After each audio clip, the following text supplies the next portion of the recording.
are you feeling? Welcome to my channel. I'm Monica. I'm here to inspire you, empower you, and uplift you because as we know it, life can be crazy, chaotic, and messy. So thank you for being here. Today we are talking about screens and what this is impacting in our lives, in our children's lives, and what can we do about it. So addicted to screens. You know, we have screens everywhere. We have laptops, we have phones, we have tablets. We have our, screens in our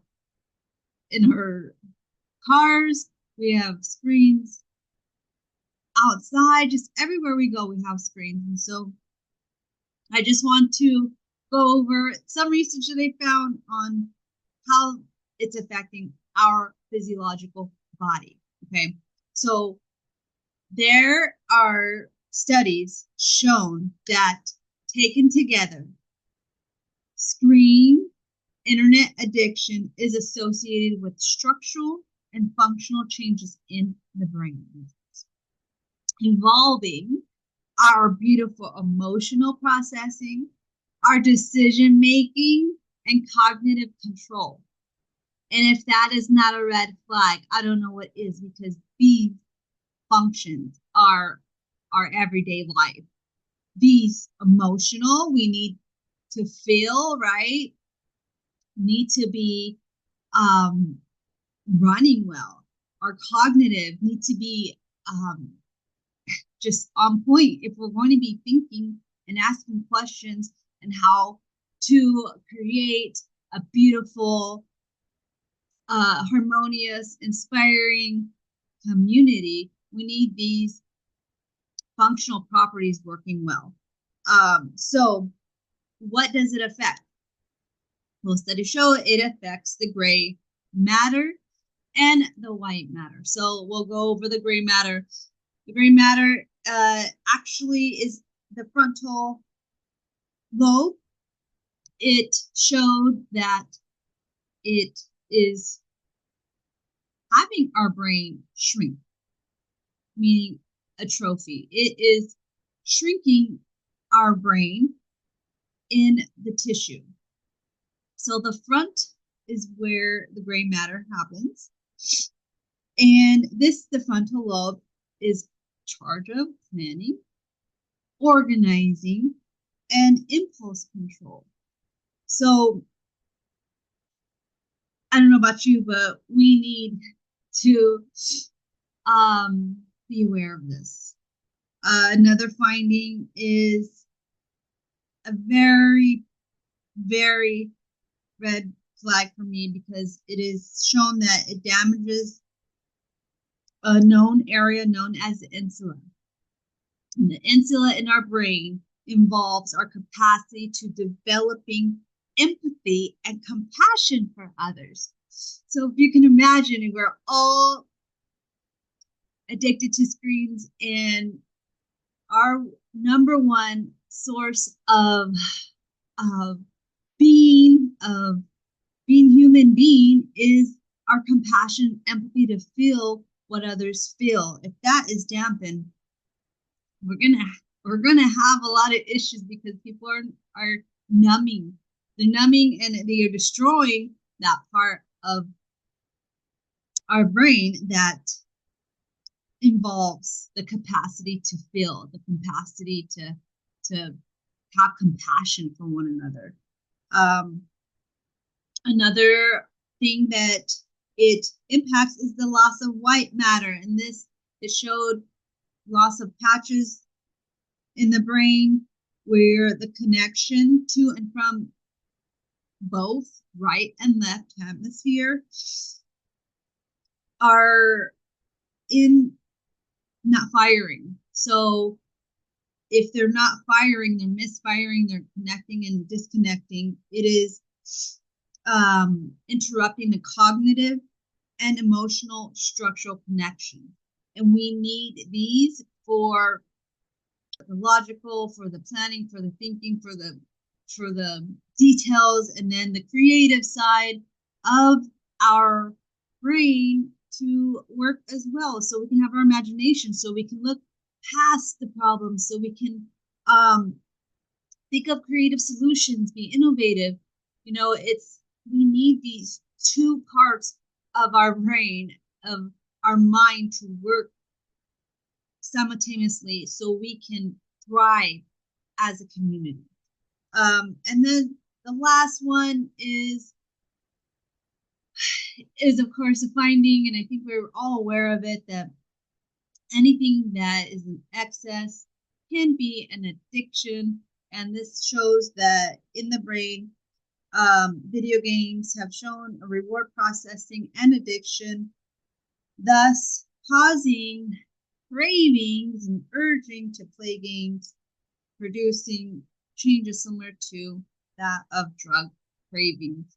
And we've seen this in classrooms, we've seen this in our kids, where you take away the games and they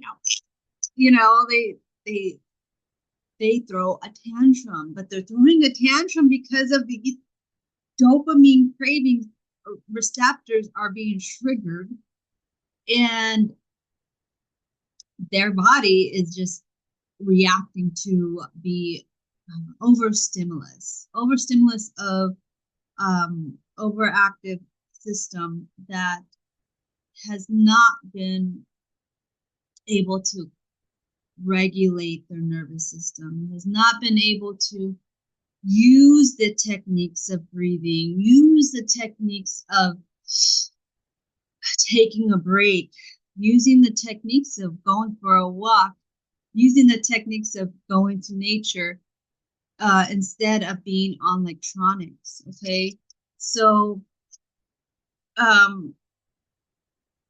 why am I presenting this? I'm presenting this because it's so important.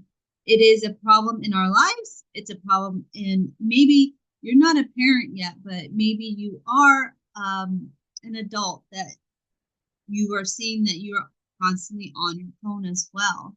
And you want to get a hold of this, because not only are the kids, we have the kids on it at school, they're on it maybe at home, they're watching every adult that is around them, surrounding them, helping them to grow, how often they are on it. And our kids only learn what they're surrounded by. So just to keep that in mind, to strengthen your role as a beautiful soul that you are, to empower one another so that we can be at our best, so that we can grow together and really evolve to be what we came here to be. So one thing I do with my son is I asking them what their thoughts are, having them be part of the process so that they feel that they're included, and they may have other ideas as well. Seeing that there is a problem with internet addiction and gaming and the socialization, whether that would be through gaming or whatnot, it is an issue because you're not having that social connection anymore. We're taking that away. And I'm not saying that the internet is bad. I'm just saying that we need to have a handle on how much we are using it for learning, how much we are using it to communicate, and is it just mindful, like, is it conscious or unconscious? Are we just scrolling? Are we just wanting to run away from our issue? Like, there's so many things that we do to distract ourselves from being present in the moment. So just to keep that aware, share this information so that we can bring up our beautiful, lovely human beings that are here to create beautiful things in our world. And I thank you for being here. So thank you.